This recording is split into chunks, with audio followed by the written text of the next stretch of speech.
तो उत्तराखंड बीजेपी प्रदेश अध्यक्ष की घोषणा आज की जाएगी। आज औपचारिक रूप से प्रदेश अध्यक्ष के नाम का ऐलान हो जाएगा। महेंद्र भट्ट का फिर से प्रदेश अध्यक्ष बनना लगभग तय माना जा रहा है। बड़ी खबर आपको बता रहे हैं। तो आज भारतीय जनता पार्टी के प्रदेश अध्यक्ष की घोषणा होने जा रही है। आज औपचारिक रूप से प्रदेश अध्यक्ष के नाम का ऐलान होगा। तो महेंद्र भट्ट का फिर से प्रदेश अध्यक्ष बनना लगभग तय माना जा रहा है।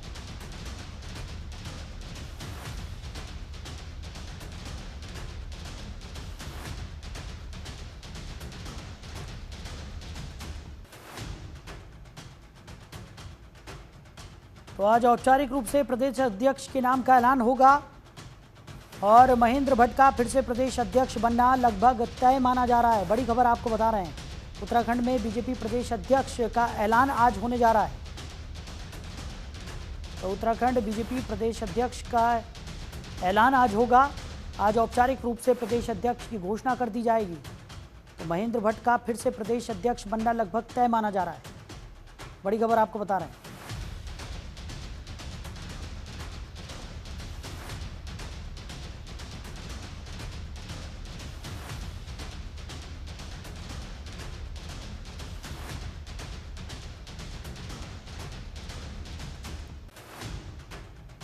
तो उत्तराखंड बीजेपी प्रदेश अध्यक्ष के नाम का औपचारिक ऐलान आज हो जाएगा। खबर पर ज़्यादा जानकारी के साथ हमारे सहयोगी हरीश खनेड़ा हमारे साथ जुड़ गए हैं। हरीश, क्या कुछ निकलकर सामने आ रहा है? आज औपचारिक ऐलान प्रदेश अध्यक्ष के नाम का किया जाएगा और महेंद्र भट्ट का प्रदेश अध्यक्ष एक बार फिर से बनना लगभग तय माना जा रहा है। क्या कुछ जानकारी? निश्चित तौर पर देखिए साल जिस तरह से कल नामांकन पत्र भरा गया है और एकल नामांकन पत्र जो है महेंद्र भट्ट के नाम का भरा गया, तो इसमें साफ है कि कहीं ना कहीं महेंद्र भट्ट के नाम को लेकर के पार्टी बिल्कुल विश्वसनीय है। और जिस तरह से तमाम जो चुनाव प्रदेश में हुए हैं, खासतौर पर हम लोकसभा चुनाव की बात करें, विधानसभा चुनाव की बात करें, और साथ ही साथ जो निगमों के जो चुनाव हैं उसमें अच्छा परफॉर्मेंस रहा है। और साथ ही साथ सबसे बड़ी बात है कि जिस तरह से पार्टी को मजबूत करने के साथ साथ पार्टी को किस तरह से मजबूत किया जाए और जो अंतर चला है वो भी बाहर न निकल के आए, इन तमाम चीजों पर ये माना जा रहा है कि कहीं न कहीं महेंद्र भट्ट की जो पकड़ रही है वो बहुत मजबूत रही है। और यही वजह है कि पार्टी ने दोबारा उन पर भरोसा जताने की कोशिश की है और उनका जो नामांकन पत्र है वो भरा गया है। आज फाइनल हो जाएगा कि महेंद्र भट्ट का जो एक बार फिर से उनका जो नाम है वो सामने आ सकता है और उनके नाम पर आज मोहर लग सकती है। ये बिल्कुल लगभग तय है।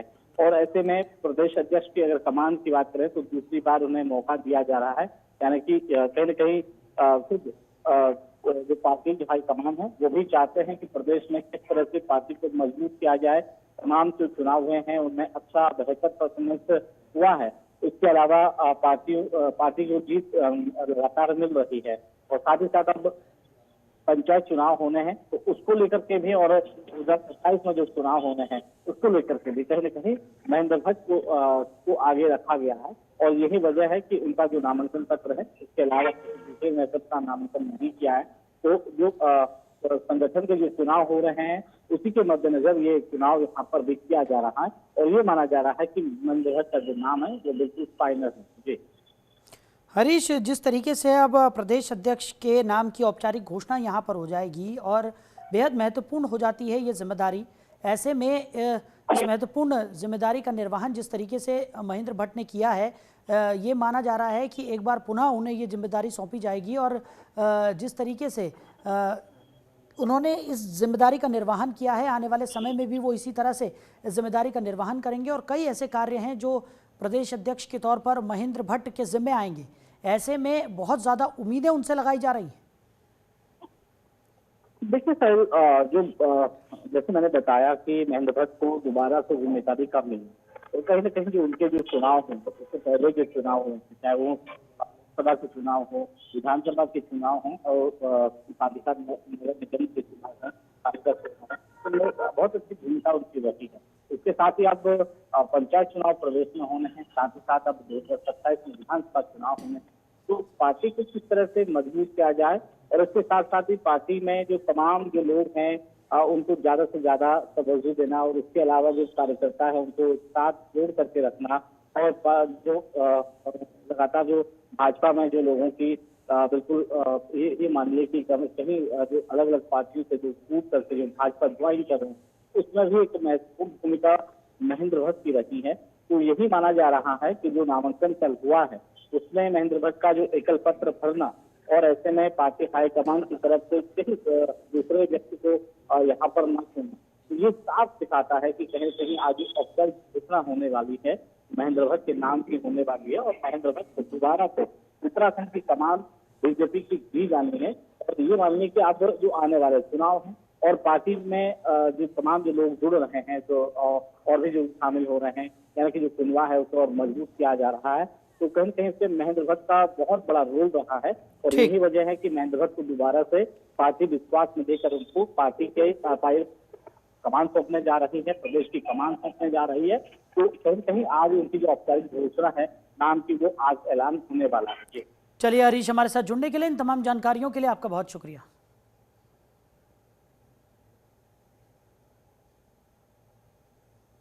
तो आगे बढ़ते हैं। उत्तराखंड में बारिश का सिलसिला आज भी जारी रहेगा। 7 जिलों में भारी बारिश का ऑरेंज अलर्ट जारी किया गया है।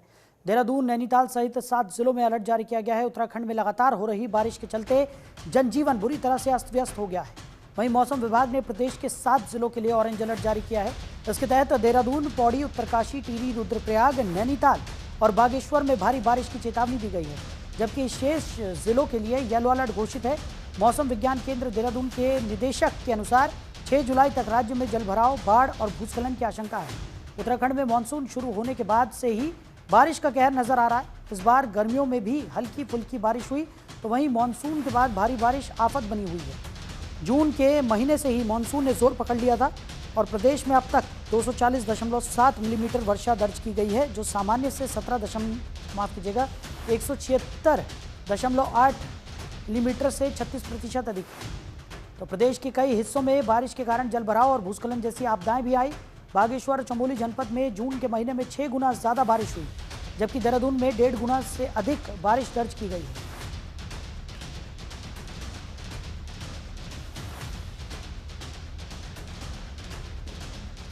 देहरादून, नैनीताल सहित 7 जिलों में बारिश को लेकर अलर्ट जारी किया गया है। मौसम विभाग की तरफ से लगातार उत्तराखंड में कई जिलों के लिए बारिश को लेकर अलर्ट जारी किया जा रहा है। जब आप 1 तारीख को जा रहे हैं तो भी बारिश की एक्टिविटी में थोड़ी तो कमी आएगी, लेकिन बहुत कमी लगता नहीं कि आएगी। तो आप ये कह सकते हैं कि ज़्यादातर जगहों में 1 और 2 तारीख को भी बारिश मिलने वाली है। और साथ साथ जो ऑरेंज अलर्ट है वो हमने प्रदेश में उसको रखा है 1 और 2 तारीख है जुलाई में भी। तो उसमें भी हैवी से वेरी हैवी रेंज जो है कहीं कहीं पर वो देखने को मिलेगी प्रदेश में। अगर ज़रूरी हुआ तो उसको भी आगे बढ़ा भी सकते हैं, वार्निंग का स्तर जो है। नहीं तो अभी अगर प्रेजेंट में देखें तो इस तरह की स्थिति उसमें भी। जब आप 1 तारीख को जा रहे हैं तो भी बारिश की एक्टिविटी में थोड़ी तो कमी आएगी, लेकिन बहुत कमी लगता नहीं कि आएगी। तो आप ये कह सकते हैं कि ज़्यादातर जगहों में 1 और 2 तारीख को भी बारिश मिलने वाली है। और साथ साथ जो ऑरेंज अलर्ट है वो हमने प्रदेश में उसको रखा है 1 और 2 तारीख है जुलाई में भी।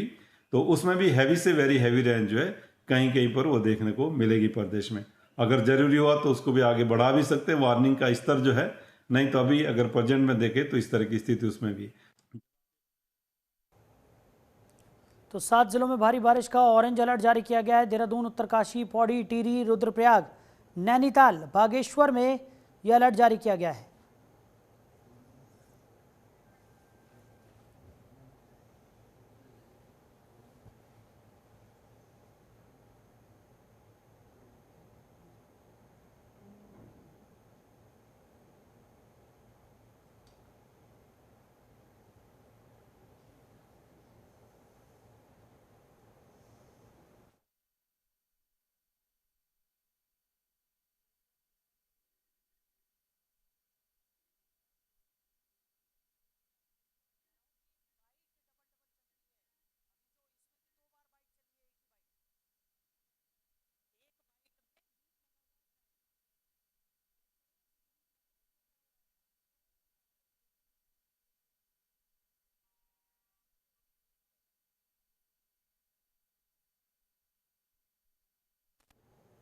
खबर पर ज्यादा जानकारी के साथ हमारे सहयोगी हरीश खनेड़ा हमारे साथ जुड़ गए हैं। हरीश, लगातार भारी बारिश को लेकर ऑरेंज अलर्ट जारी किया जा रहा है। देहरादून, उत्तरकाशी, पौड़ी, टिहरी, रुद्रप्रयाग, नैनीताल, बागेश्वर, लगभग इन जिलों में सभी जगह पर ऑरेंज अलर्ट जारी किया गया है मौसम विभाग की तरफ से, और लगातार कहा जा रहा है कि सावधानी यहां पर बेहद जरूरी हो गई है। क्या कुछ जानकारी?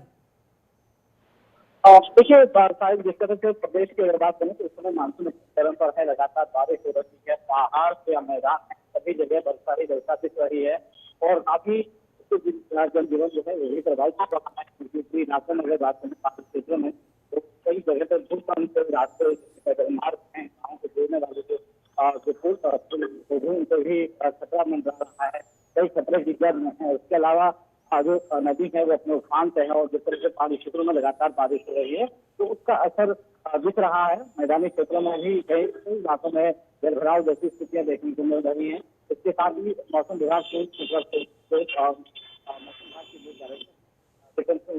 के मुताबिक अगर हम बात करें तो प्रदेश में जो 7 जिले हैं वो आज ऑरेंज अलर्ट रखे गए हैं और ऐसे में कुमाऊं और गढ़वाल के कई जो पहाड़ी जनपद है वहाँ पे बारिश होने की पूरी संभावना है।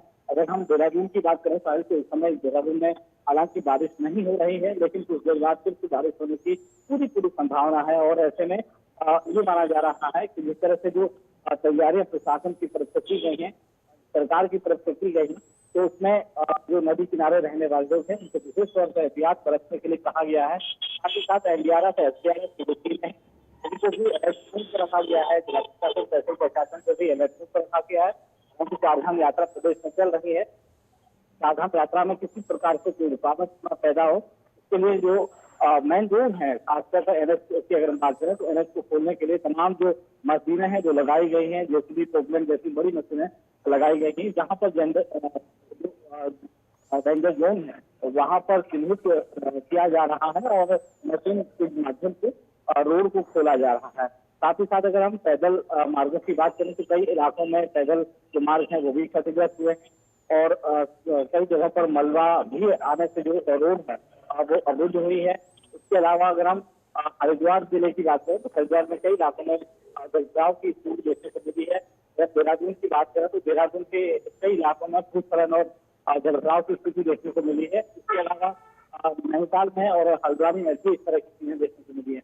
अगर हम जिलेवार अगर बात करें तो टिहरी, पौड़ी, चमोली, उत्तरकाशी, रुद्रप्रयाग इन जिलों को भी अलर्ट पर रखा गया है और ऑरेंज अलर्ट इन सभी जिलों में जारी किया गया है। इसके अलावा अगर हम चुनाव क्षेत्र की बात करें तो नैनीताल, बागेश्वर, पिथौरागढ़ इन जिलों को भी अलर्ट पर रखा गया है। चलिए हरीश, हमारे साथ जुड़ने के लिए, इन तमाम जानकारियों के लिए आपका बहुत शुक्रिया।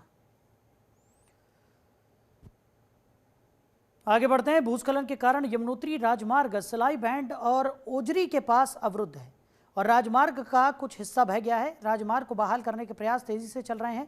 गंगोत्री धाम की तीर्थ यात्रा सुचारू रूप से चल रही है और गंगोत्री यात्रा मार्ग खुला और चालू है। मार्ग को बहाल करने में समय लग सकता है।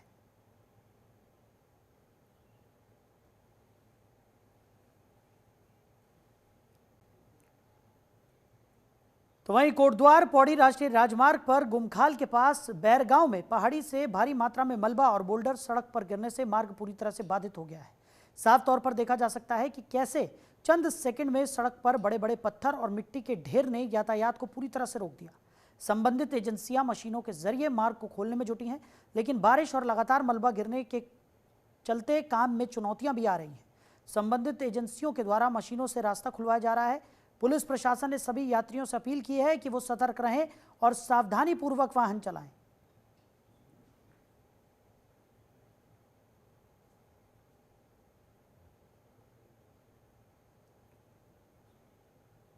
तो कई जगहों पर मार्ग लगातार हो रही बारिश के कारण अवरुद्ध हो गए हैं। सड़कों पर मलबा आ गया है, जिसके चलते आवागमन काफ़ी ज़्यादा प्रभावित हुआ है। पुलिस प्रशासन ने सभी यात्रियों से अपील की है कि वो सतर्क रहें और सावधानी पूर्वक वाहन चलाएं।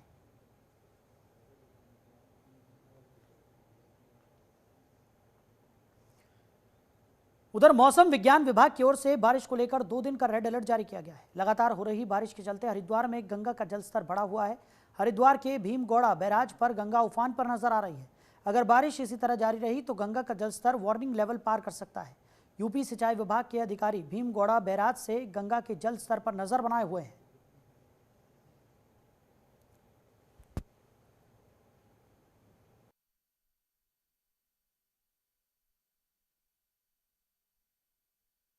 जलस्तर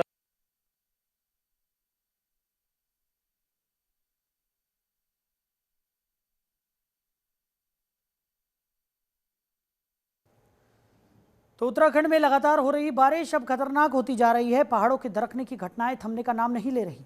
हरिद्वार में भी एक भयावह मंजर सामने आया, जहां प्राचीन भीमगौड़ा कुंड पर अचानक पहाड़ का एक हिस्सा गिर गया। हादसे में मंदिर परिसर और वहां स्थापित शिवलिंग को नुकसान पहुंचा। लगातार बारिश के चलते उत्तराखंड के कई इलाकों में भूस्खलन की घटनाएं बढ़ रही हैं। हरिद्वार के भीमगौड़ा कुंड पर अचानक पहाड़ का मलबा आ गिरा। घटना के वक्त वहां मौजूद श्रद्धालु और स्थानीय लोग दहशत में आ गए। गनीमत रही कि कोई बड़ी जनहानि नहीं हुई, लेकिन मंदिर और शिवलिंग क्षतिग्रस्त हो गए।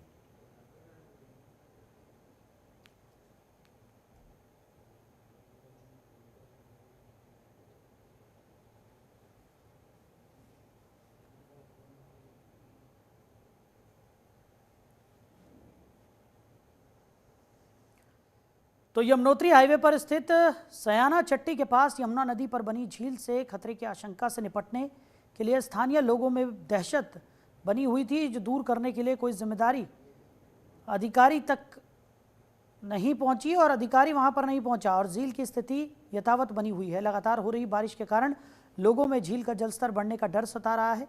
2 से 3 दिन पहले भारी बारिश के चलते यमुना नदी के साथ सयाना चट्टी के दोनों ओर बहने वाली सहायक नदियां उफान पर आने से वहां झील बन गई है और आसपास के होटल में पानी पहुंचना शुरू हो गया है, जिस कारण लोगों में दहशत का माहौल बना हुआ है। ग्रामीणों ने सिस्टम पर लापरवाही और उदासीनता का आरोप लगाया। लोगों का कहना है कि 2 दिन से सरकार का कोई जिम्मेदार अधिकारी घटनास्थल पर नहीं पहुंचा, बल्कि जब कोई घटना घटती है तो फोटो सेशन करने जरूर पहुंचते हैं। यहाँ तक कि सैकड़ों तीर्थयात्री अभी भी फंसे हुए हैं। डरे सहमे श्रद्धालु रात को चैन की नींद भी नहीं सो पा रहे हैं। ऐसे में अगर कोई घटना घटती है तो घटना का जिम्मेदार आखिर कौन होगा, ये बड़ा सवाल है।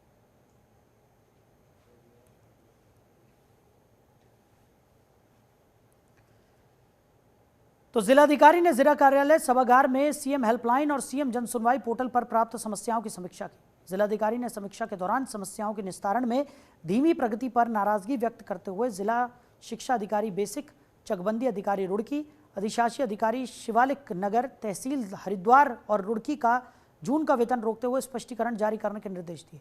जिलाधिकारी ने निर्देशित करते हुए कहा कि जन समस्याओं के निस्तारण में किसी भी प्रकार की लापरवाही और लेट लतीफी कतई बर्दाश्त नहीं होगी।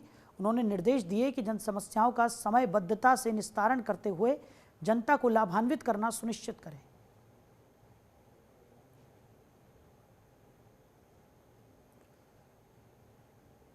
तो हरिद्वार पुलिस ने कांवड़ यात्रियों की सुविधा के लिए QR कोड जारी किए हैं। ये QR कोड एक वेबसाइट से लिंक है, जहां कांवड़ यात्रा से संबंधित रूट मैप और अन्य जानकारी उपलब्ध होगी।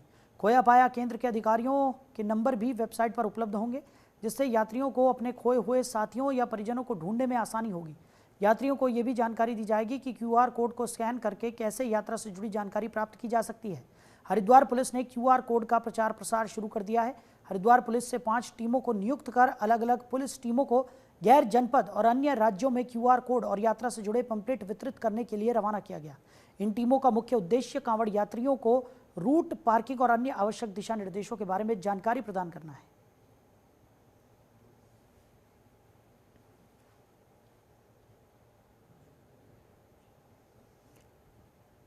तो जनपद टीडी गढ़वाल देवप्रयाग विधानसभा क्षेत्र भ्रमण के दौरान विकासखंड कार्यालय कीर्तिनगर पहुंचे। ग्राम्य विकास विभाग के अपर आयुक्त ने कहा कि प्रदेश के पलायन प्रभावित गांव के लिए सरकार द्वारा रिवर्स पलायन को लेकर बेहतर कार्य किया जा रहा है। सरकार की योजनाएं गांव वापस लौटते प्रवासियों के लिए आजीविका का साधन भी बन रही हैं। उन्होंने बताया कि पलायन प्रभावित गांव खोगचा और राजस्व ग्राम पांडव का भी उनके द्वारा निरीक्षण किया गया, जहां उन्होंने ग्रामीणों की समस्याएं भी सुनी और प्राप्त समस्याओं के निस्तारण के लिए आश्वासन भी दिया। उन्होंने बताया कि बेरोजगारों को स्वरोजगार से जोड़ने के लिए राष्ट्रीय ग्रामीण मिशन के अंतर्गत बागवानी, सब्जी उत्पादन, दुग्ध उत्पादन, मौन पालन आदि की जानकारी भी दी गई। साथ ही NRLM से जुड़ी महिलाओं को प्रशिक्षण दिए जाने के भी उनके द्वारा निर्देश दिए गए।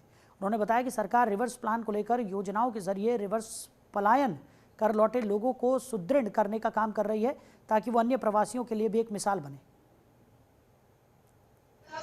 ये मुख्यतः उत्तराखंड के जो पलायन प्रभावित गांव हैं, उसमें रिवर्स पलायन के नाम पर बहुत सारी सरकारी स्कीमें और बहुत सारा शासकीय प्रयास किया जा रहा है।